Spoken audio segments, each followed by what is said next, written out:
Evaluating algebraic expressions. So all you're doing here is basically plugging in the given values into the expression.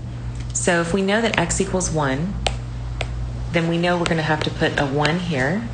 And if y equals 2, then we'll put a 2 here. The variables are kind of like placeholders. So we're just going to plug in the values that the variables actually equal, and then we'll just evaluate it based on order of operations. So y is 2, so I'm going to go ahead and come down here and say 2, and then bring down the rest of the problem, divided by 2, plus x, which I know x is 1.